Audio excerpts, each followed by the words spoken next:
Hey guys, welcome back to Happy Medium.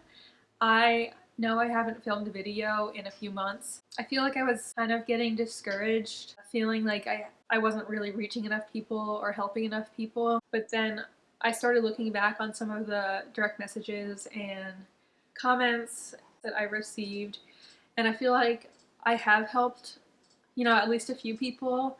And to me, helping just one person or brightening someone's day is worth it to me to make a video. And so it's been my New Year's resolution to start making videos again and putting more content out there. So today I thought I would talk about something that's pretty close to my heart and something that I have recovered from pretty recently in the past few years, and that is binge eating disorder. And I guess the purpose of this video is to just kind of explain why I want to talk more about binge eating disorder and, the stigmas around it, and just debunking some things that people think about it that just aren't true. And I plan to make some later videos about binge eating disorder, going over my story and then tips and tricks, and then possibly a Q&A if you guys have any questions for me. And just a disclaimer, this is all my personal experience.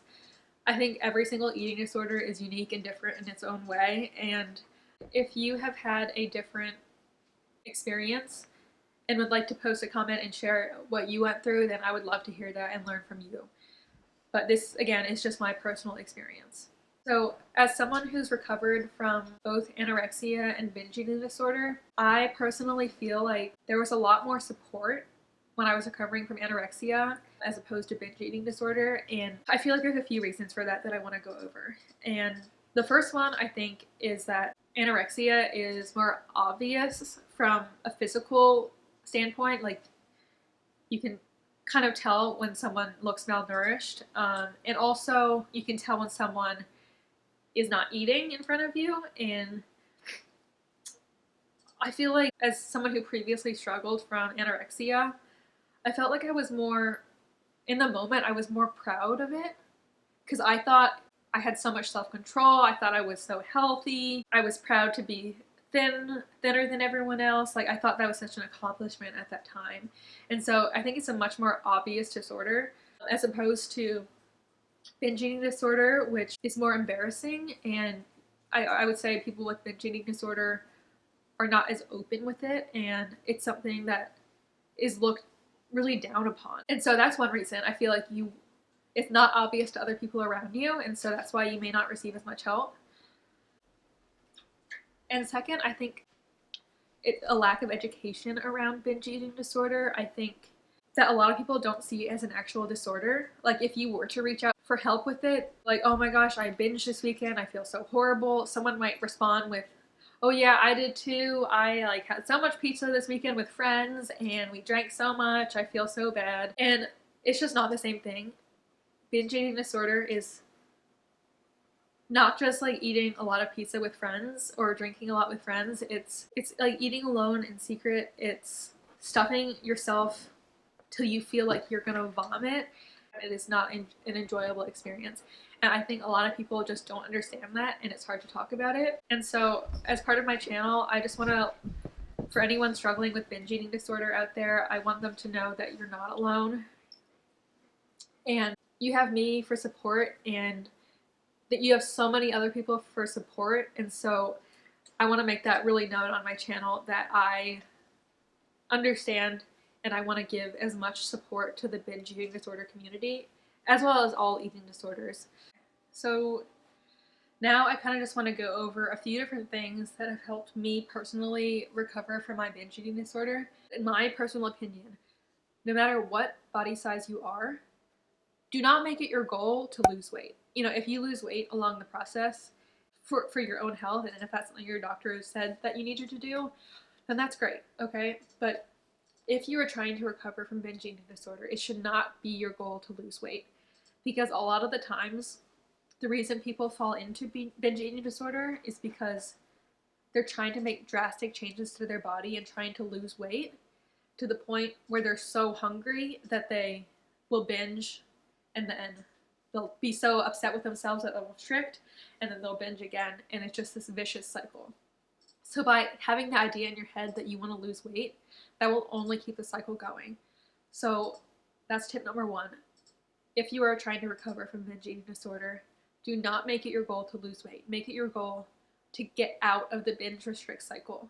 And then after you feel like you're in a healthy state of mind, if you need to lose weight, that's when you can start to take a healthy, balanced approach to weight loss. And that's kind of similar to my point number two, which is do not restrict. Do not restrict your calories. We call it the C word. Me and my boyfriend, we don't like to call them calories. We call them units of energy, like a positive thing. Like, we don't say the C word in this house. But for the sake of this video, I will say it. Do not restrict your calories. Do not count your calories. And not only that, let's say you're eating a healthy amount of calories, but all of those units of energy are coming from clean foods. Your body still will crave like chocolate or chips or some dessert sometimes. And even if you're getting enough energy, you're restricting yourself in another way, which is like labeling foods as good and bad. And by doing that, these bad foods will seem like they're off limits and they'll seem more tempting to you. But if you just allow yourself to have both good and bad foods, then your body will just be like, oh, it's just food. Like, I don't need to binge all of it at once because I'm never going to get it again. It's like they're available to me at all times. I can eat them whenever I want. And then you won't feel the need to binge on them later. So make sure you're eating enough. Make sure you're getting a good variety of foods.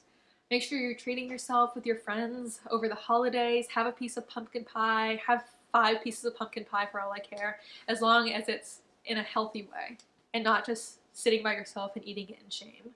Tip number 3 is to address other issues that might be going on, because binge eating disorders and other eating disorders are mental disorders. They are not just being skinny or being overweight or eating a lot of food or not eating food at all. It's a mental disorder, and that usually stems from some kind of trauma. And it doesn't always have to be, but a lot of the times eating disorders are stem from trauma. So addressing those underlying issues with a therapist or a professional is really, really key to overcoming your eating disorder. My last tip would be to really, really focus on changing your mindset. I think a lot of you have probably heard about body positivity, which is loving your body and, you know, going from hating your body to loving your body no matter what shape or size it is. And I think that's amazing. I think that's awesome. But you're not just going to go straight from hating your body to loving your body. And I think a great transition in there is to focus on body neutrality. And that's something that I work on every day. It's, okay, I don't hate my body. I don't necessarily love my body, but I'm neutral about it. I don't have to love or hate my body. It's just a freaking body. You know what I mean? You can just see your body as what it is. This is a vessel of who I am. It doesn't matter if it's perfect or imperfect or whatever. I'm just okay with it. You know what I mean? Just learning to view your body as just a body. It's not who you are. There is so much more to you. Like, I don't make friends with people because I love their bodies. You know what I mean? I'm not like, oh, this person's like really amazing because she has an awesome body and so I want to be her friend. I don't think that at all. That's the last thing I think about. I think about who they are as a person, if they make me laugh, if we get along, if we can have great conversations, and that's what people see about you. And you always think that people are analyzing your body or criticizing it or noticing if you gained or lost weight, but really no one's thinking about that. Stop viewing your body as the most important thing about you, because in reality, your body is the least interesting thing about you. And if it is the most interesting thing about you, then that's just kind of sad, to be honest. So these are just some of my tips to help you and some reminders to help you. And that's pretty much all I have to say for this video. Sorry if it was kind of rambly and long. I just wanted to put something out there for you guys. So let me know what you guys think, and comment and like and subscribe if you enjoyed the video, and I will see you guys in the next one.